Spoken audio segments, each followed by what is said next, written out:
ನಮಸ್ಕಾರ ವೀಕ್ಷಕರೇ, ಹಿಂದಿನ ಒಂದು ಅವಧಿಯಲ್ಲಿ ನಾವು ಈ ಪಾಲಿಗಾನ್ ಟೂಲ್ಸ್ಗಳ ಬಗ್ಗೆ ತಿಳಿದಿದ್ವಿ.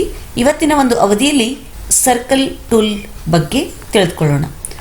ಸೊ ಈ ಸರ್ಕಲ್ ಟೂಲ್ನಲ್ಲಿರುವಂತಹ ಆಯ್ಕೆಗಳು circle with centre through a point, circle centre and radius, compass, circle through 3 points, semicircle, circular arc, circumcircular arc, circular sector and circumcircular sector. ನಾವು ಇದರಲ್ಲಿ ಬಳಕೆ ಮಾಡ್ತಕ್ಕಂತಹ ಟೂಲ್ಸ್ಗಳನ್ನು ನಾವು ಇವತ್ತು ನೋಡೋಣ. ಮೊದಲನೆಯದಾಗಿ circle with centre through point. So ಈ ಸರ್ಕಲ್ ವಿತ್ ಸೆಂಟರ್ ಥ್ರೂ ಪಾಯಿಂಟನ್ನು ನಾವು ಆಯ್ಕೆ ಮಾಡಿದಾಗ ನೀವಿಲ್ಲಿ ಗಮನಿಸ್ಬೋದು, ಅದು ಹೇಳೋದೇನು, select centre point and then point on the circle. So ನಾನು ಇಲ್ಲಿ ಸೆಂಟರ್ ಪಾಯಿಂಟನ್ನು ಚೂಸ್ ಮಾಡಿ ನಾನು ಎಲ್ಲಿವರೆಗೂ ನಾನು ನನ್ನ ಮೌಸ್ ಪಾಯಿಂಟನ್ನು ಎಳಿತೀನೋ ಅಲ್ಲಿವರೆಗೂ ಆ ಸರ್ಕಲ್ ಏನಾಗ್ತಾ ಹೋಗುತ್ತೆ, ಬೆಳೀತಾ ಹೋಗುತ್ತೆ. ಸೊ ನಾನು ಕೈ ಎಲ್ಲಿ ಬಿಡ್ತೀನೋ ಅಲ್ಲಿಗೆ ಆ ಸರ್ಕಲ್ಲು ಸ್ಟಾಪ್ ಆಗುತ್ತೆ. ನಂತರ ಅಲ್ಲೊಂದು ಪಾಯಿಂಟ್ ಆನ್ ಸರ್ಕಲ್ ಮೂಡಿ ಬಂದಿರೋದನ್ನು ನೀವು ಕಾಣ್ತೀರಾ. ಇವಾಗ ನಾನು ಎಸ್ಕೇಪ್ ಕೊಟ್ಟು ಈ ಬಿ ಪಾಯಿಂಟನ್ನು ಡ್ರ್ಯಾಗ್ ಮಾಡಿದ್ರೆ ಗಾತ್ರವನ್ನು ನೀವು ಹೆಚ್ಚು ಮತ್ತು ಕಡಿಮೆ ಮಾಡಬಹುದು. ಸೊ ಇದು ಈ ಒಂದು circle with centre through a point ಬಗ್ಗೆ ಆಯಿತು.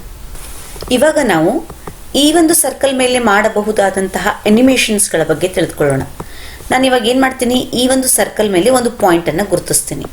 ಸೊ ಪಾಯಿಂಟನ್ನು ನಾನು ಆಯ್ಕೆ ಮಾಡಿ ಈ ಸರ್ಕಲ್ ಮೇಲೆ ಇಡ್ತೀನಿ. ಸೊ ಇದರ ಕಲರನ್ನು ನಾನು ರೆಡ್ ತೊಗೊಂಡಿದ್ದೀನಿ. ಬೇಕಂದರೆ ನಿಮ್ಗೆ ಯಾವ ಕಲರ್ ಬೇಕೋ ಆ ಕಲರನ್ನು ಇಲ್ಲಿ ನೀವು ಚೂಸ್ ಮಾಡ್ಬೋದು. ಹಾಗೆಯೇ ಸರ್ಕಲಿನ ಒಂದು ಗಾತ್ರವನ್ನು ಕೂಡ ನೀವು ಇಲ್ಲಿ ಹೆಚ್ಚು ಕಡಿಮೆ ಮಾಡಬಹುದಾಗಿದೆ. ಸೊ ನಾನು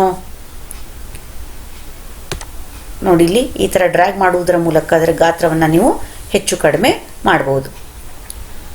ಇವಾಗ ನಾನು ಒಂದು ಸರ್ಕಲಿನ ಡೆಫಿನೇಷನನ್ನು ಹೇಳಬೇಕಾಗಿದೆ.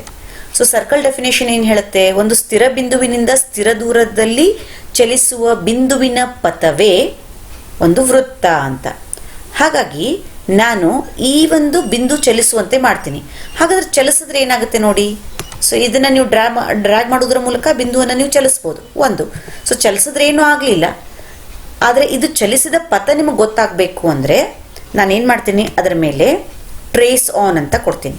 ಸೊ ಟ್ರೇಸ್ ಆನ್ ಅಂತ ಕೊಟ್ಟು ನಾನು ಡ್ರ್ಯಾಗ್ ಮಾಡ್ತೀನಿ. ನೋಡಿ ಇಲ್ಲಿ ನೀವು ಅದನ್ನು ಕಾಣ್ಬೋದು. ಈ ಥರ ಎಷ್ಟು ಫಾಸ್ಟಾಗಿ ನೀವು ಡ್ರ್ಯಾಗ್ ಮಾಡ್ತೀರೋ ಬಿಂದುಗಳು ಬರ್ತಾ ಹೋಗುತ್ತೆ. ಓಕೆ, ಸೊ ಇದು ಟ್ರೇಸ್ ಆನ್ ಮಾಡ್ದಂಗಾಯಿತು. ಇಲ್ಲಿ ನೀವು ಈ ಬಿಂದುವನ್ನೇ ತೆಗೆದು, ಈಗ ನಾನು ಇದನ್ನು ಕಂಟ್ರೋಲ್ Z ಮಾಡ್ತೀನಿ, ಹೋಯ್ತು. ಸೊ ಈಗ ನಾನು ಈ ವೃತ್ತವನ್ನು ತೆಗಿತೀನಿ. ವೃತ್ತವನ್ನು ತೆಗೆದು ಬಿಂದು ಚಲಿಸಿದ ಪಥವನ್ನು ಕಾಣುವ ಹಾಗೆ ಮಾಡ್ತೀನಿ. ಸೊ ವೃತ್ತವನ್ನು ತೆಗಿಬೇಕು ಅಂದರೆ ಅದನ್ನು ಹೈಡ್ ಮಾಡಬೇಕು ಅಂದರೆ ಈ ಸಿ ಮೇಲೆ ಕ್ಲಿಕ್ ಮಾಡಿ, ಈ ಸರ್ಕಲಿನ ಇಕ್ವೇಷನ್ ಮೇಲೆ ಕ್ಲಿಕ್ ಮಾಡಿ ಇವಾಗ ನಾನು ಇದರ ಮೇಲೆ ಟ್ರೇಸ್ ಆನ್ ಅಂತ ಕೊಟ್ಟು ನೆಕ್ಸ್ಟ್ ಏನು ಮಾಡ್ತೀನಿ, ಅನಿಮೇಷನ್ ಆನ್. ನಾನು ಕೈಯಿಂದ ಮೂವ್ ಮಾಡೋದಿಲ್ಲ, ಅದು ತಾನಾಗೆ ಚಲಿಸ್ಬೇಕು. ಅನಿಮೇಷನ್ ಆನ್ ಅಂತ ಕೊಡ್ತೀನಿ. ಸೊ ಸ್ಟಾಪ್, ಇಲ್ಲಿ ಈ ಸ್ಟಾಪ್ ಮಾಡ್ಬೋದು ನೀವು, ಟ್ರೇಸ್ ಆಗಿಲ್ಲ ಅದು. ಓಕೆ, ಸೊ ನಾನು ಇವಾಗ ರೈಟ್ ಕ್ಲಿಕ್ ಮಾಡಿ ಟ್ರೇಸ್ ಆನ್ ಅಂತ ಕೊಟ್ಟು ಇದನ್ನು ಅನಿಮೇಷನ್ ಆನ್ ಮಾಡ್ತೀನಿ. ಸೊ ಇವಾಗ ನೀವು ಗಮನಿಸ್ಬೋದು. ಸೊ ಒಂದು ಸ್ಥಿರ ಬಿಂದುವಿನಿಂದ ಸ್ಥಿರ ದೂರದಲ್ಲಿ ಚಲಿಸುವ ಬಿಂದುವಿನ ಪಥವೇ ಒಂದು ವೃತ್ತ. ನಾನು ಇವಾಗ ಸದ್ಯಕ್ಕೆ ಸ್ಟಾಪ್ ಮಾಡ್ತೀನಿ. ಸ್ಟಾಪ್ ಮಾಡಿ ಇವುಗಳ ನಡುವಿನ ಅಂತರವನ್ನು ನಾನು ನಿಮ್ಗೆ ತೋರಿಸ್ತಾ ಇದ್ದೀನಿ. ಸೊ ಇವುಗಳ ನಡುವಿನ ಅಂತರ ಅಂದರೆ ಡಿಸ್ಟೆನ್ಸು ಬಿಟ್ವೀನ್ 2 ಪಾಯಿಂಟ್ಸ್. ಇದು ನಿಮ್ಗೆ ನೀಟಾಗಿ ಕಾಣಬೇಕು ಅಂದರೆ ಬೇಕಿದ್ದರೆ ನೀವು ಎಸ್ಕೇಪ್ ಕೊಟ್ಟು ಈ ಅಕ್ಷಗಳನ್ನು ತೆಗಿಬಹುದು. ಸೊ ಈ ಥರ ನಾನು ಇದನ್ನು ತೆಗಿತಾ ಇದ್ದೀನಿ ನೋಡಿ. ಡಿಸ್ಟೆನ್ಸ್ ಬಿಟ್ವೀನ್ 2 ಪಾಯಿಂಟ್ಸ್, ಯಾವ ಪಾಯಿಂಟು, ಈ ಪಾಯಿಂಟು ಮತ್ತು ಚಲಿಸುವ ಬಿಂದು. So AC = 3. ಅನಿಮೇಷನ್ ಆನ್ ಮಾಡ್ತಾ ಇದ್ದೀನಿ. ನೀವಿಲ್ಲಿ ಅದನ್ನು ಗಮನಿಸ್ಬೋದು. ಬೇಕು ಅಂದರೆ ನೀವಿಲ್ಲಿ ಒಂದು ರೇಖಾಖಂಡವನ್ನು ಎಳೆಯುವುದರ ಮೂಲಕ ತ್ರಿಜ್ಯದ ಒಂದು ಪರಿಕಲ್ಪನೆಯನ್ನು ಕೂಡ ಮೂಡಿಸ್ಬೋದು. ಒಂದು ಸ್ಥಿರ ಬಿಂದುವಿನಿಂದ ಪರಿಧಿಯ ಮೇಲಿರುವ ಬಿಂದುವಿನ ದೂರವೇ ಅಥವಾ ಈ ಸ್ಥಿರ ದೂರವನ್ನು ನಾವು ತ್ರಿಜ್ಯ ಅಂತ ಕರಿತೀವಿ ಅಂತ, ಅದು ಕೂಡ ಮೂವ್ ಆಗ್ತಾ ಹೋಗುತ್ತೆ ನೋಡಿ ಈ ಥರ. ಸೊ ಈ ರೀತಿ ನೀವು ಒಂದು ಅನಿಮೇಷನ್ ಮೂಲಕ ಮಕ್ಕಳಿಗೆ ವೃತ್ತ, ನಂತರ ತ್ರಿಜ್ಯ, ನಂತರ ಈ ಪರಿಧಿಯ ಒಂದು ಪರಿಕಲ್ಪನೆಯನ್ನು ನೀಟಾಗಿ ಈ ಜಿಯೋಜಿಬ್ರಾದ ಮೂಲಕ ನೀವು ತೋರಿಸ್ಬೋದು. ಸೊ ಇದು 1ನೇ ಪಾಯಿಂಟ್ ಆಯಿತು. 2ನೇದೇನು, circle with centre and radius. So ಇದನ್ನು ನಾನು ಆಯ್ಕೆ ಮಾಡಿದಾಗ ನಾನು ಒಂದು ಪಾಯಿಂಟನ್ನು ಸೆಂಟರ್ ಪಾಯಿಂಟನ್ನು ನಿಗದಿಪಡಿಸ್ತೀನಿ, ಆಗ ಎಷ್ಟು ರೇಡಿಯಸ್ ಅಂತ ಅದು ಕೇಳುತ್ತೆ. ಸೊ ನೀವು ಇಲ್ಲಿ ಎಷ್ಟು ಕೊಡ್ತೀರೋ ಅಷ್ಟನ್ನು ಮಾತ್ರ ಅದು ಆಯ್ಕೆ ಮಾಡ್ಕೊಳುತ್ತೆ. ಸಪೋಸ್ ನಾನು 2 ಅಂತ ಕೊಟ್ಟರೆ ಓಕೆ ಅಂತ ಕೊಡ್ತೀನಿ. ಸೊ 2 ಸೆಂಟಿಮೀಟರ್ನ ರೇಡಿಯಸ್ ಮಾತ್ರ ಆಗುತ್ತೆ. ನಾನು ಇದ್ರ ಮೇಲೆ ಒಂದು ಪಾಯಿಂಟನ್ನು ಇಟ್ಟು ಅದನ್ನು ಎಷ್ಟೇ ಡ್ರ್ಯಾಗ್ ಮಾಡಿದ್ರು, ನೋಡಿ ಇವಾಗ ಇದ್ರ ಮೇಲೆ ಒಂದು ನಾನು ಪಾಯಿಂಟನ್ನು ಇಡ್ತೀನಿ, ಇದನ್ನು ನಾನು ಎಷ್ಟೇ ಡ್ರ್ಯಾಗ್ ಮಾಡಿದ್ರು ನೀವು ಅದನ್ನು ಮೂವ್ ಮಾಡೋಕ್ಕೆ ಸಾಧ್ಯ ಆಗೋದಿಲ್ಲ. ಆದರೆ ಅದೇ ನೋಡಿ ಇವಾಗ ಬಿ ಪಾಯಿಂಟನ್ನು ನೀವು ಏನು ಮಾಡ್ಬೋದು ನೋಡ್ರಿ, ನಾನು ವೇರಿ ಮಾಡಿದ್ರೆ ನೀವು ಗಮನಿಸ್ಬೋದು ತ್ರಿಜ್ಯ ಏನಾಗ್ತಾ ಹೋಗ್ತಾ ಇದೆ, ಅದು ಚೇಂಜ್ ಆಗ್ತಾ ಹೋಗ್ತಾ ಇದೆ. ನಾನು ತೋರಿಸ್ತೀನಿ ನೋಡಿ ಇವಾಗ ಇಲ್ಲಿ ಈ ಥರ ನಾನು ಎಲ್ಲಿ ಎಳಿತೀನೋ ಅಲ್ಲಿವರೆಗೂ ಆ ಪಾಯಿಂಟ್ ಬರ್ತಾ ಹೋಗುತ್ತೆ. ಇದು ಸರ್ಕಲ್ ಸೆಂಟರ್ ಆ್ಯಂಡ್ ರೇಡಿಯಸ್ ಆಯಿತು. ಇದು ಸರ್ಕಲ್ ವಿತ್ ಗಿವನ್ ರೇಡಿಯಸ್ ಆಯಿತು. ಸೊ ಸರ್ಕಲನ್ನು ಹೈಡ್ ಮಾಡ್ತಾ ಇದ್ದೀನಿ. ಇವಾಗ ಇದು ಫಿಕ್ಸ್ಡ್ ರೇಡಿಯಸ್ ಆಯಿತು. ಸೊ ನಿಮಗೆ ಯಾವಾಗ ಬೇಕೋ ಆವಾಗ ನಾನು ರೇಡಿಯಸನ್ನು ಚೇಂಜ್ ಮಾಡಬೇಕು ಅಂತಂದರೆ ನೀವೊಂದು ಸ್ಲೈಡರ್ನ ಹೆಲ್ಪನ್ನು ನೀವು ಪಡಿಬಹುದು. ಹೇಗೆ? ಸೊ ನಿಮ್ಗೆ ಎಷ್ಟು 0 to ನಾನೇನು ಕೊಡ್ತಾ ಇದ್ದೀನಿ 1, ಮಿನಿಮಮ್ 1 ರೇಡಿಯಸ್ಸು 5. ಸೊ ಇನ್ಕ್ರಿಮೆಂಟ್ ನಿಮ್ಗೆ ಎಷ್ಟು ಬೇಕೋ ಅಷ್ಟು ಕೊಟ್ಕೋಬೋದು. ಡೆಸಿಮಲ್ಸಲ್ಲೂ ಚೇಂಜ್ ಮಾಡಬೇಕು ಅಂದರೆ 1.5 to 2.5 ಬೇಕು ಅಂದರೆ 0.5 ಅಂತ ಕೊಡಿ. ಸೊ ನಾನು ಹಾಗೆ ಬಿಡ್ತೀನಿ, ಅದನ್ನು ಓಕೆ ಅಂತ ಕೊಡ್ತೀನಿ. ಇವಾಗ ಈ ಸ್ಲೈಡರ್ನ ಸಹಾಯದಿಂದ ವೃತ್ತವನ್ನು ಹೇಗೆ ರಚನೆ ಮಾಡ್ತೀರಾ ನೋಡೋಣ. ಸೊ ಸ್ಲೈಡರನ್ನು ನೀವು ಬಳಕೆ ಮಾಡಬೇಕು ಅಂತಂದರೆ ನೀವು ಸರ್ಕಲ್, ಸೆಂಟರ್ ಆ್ಯಂಡ್ ರೇಡಿಯಸ್ ಇದನ್ನು ಚೂಸ್ ಮಾಡಬೇಕು. ಚೂಸ್ ಮಾಡಿ ನಾನು ಇಲ್ಲೊಂದು ಸೆಂಟರ್ ಪಾಯಿಂಟನ್ನು ತೊಗೊಳ್ತೀನಿ. ರೇಡಿಯಸ್ ಏನಂತ ತೊಗೊಳ್ತೀನಿ ಅಂದರೆ ಎ ಅಂತ ತೊಗೊಳ್ತೀನಿ.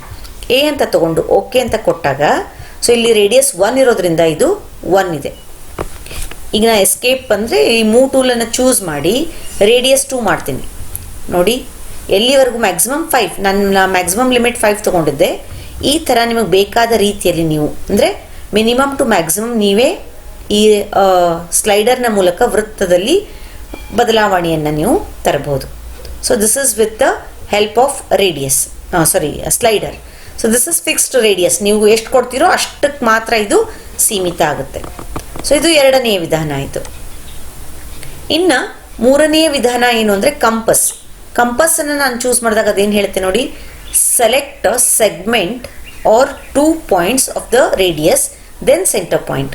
ಸೊ ನಾನು ಇದೇ ಅಳತೆಯ ಒಂದು ವೃತ್ತವನ್ನು ನಾನು ರಚನೆ ಮಾಡಬೇಕಾಗಿದೆ ಅಂತಂದರೆ ಏನು ಮಾಡ್ತೀನಿ, ನಾನು ಇದರ ರೇಡಿಯಸನ್ನು ನಾನು ಅಳತೆ ಮಾಡ್ಕೊಳ್ತೀನಿ. ಇಲ್ಲಿ ಈ ಥರ ಅಳತೆ ಮಾಡಿಕೊಂಡೆ. ಸೊ ಅದರದೇ ಒಂದು ಡುಪ್ಲಿಕೇಟ್ ಅಂದರೆ ಸರ್ವಸಮ ವೃತ್ತ ಇಲ್ಲಿ ರಚನೆ ಆಯಿತು. ಅದನ್ನು ನನಗೆ ಎಲ್ಲಿಗೆ ಬೇಕೋ ಅಲ್ಲಿಗೆ ನಾನು ಹೋಗಿ ಅದನ್ನು ಪ್ಲೇಸ್ ಮಾಡ್ತೀನಿ. ಇವಾಗ ನನಗೆ ಇಲ್ಲಿಗೆ ಬೇಕು ಅಂದರೆ ಇದರ ಮಧ್ಯದಲ್ಲಿ ನಾನು ಅದನ್ನು ಪ್ಲೇಸ್ ಮಾಡ್ತೀನಿ.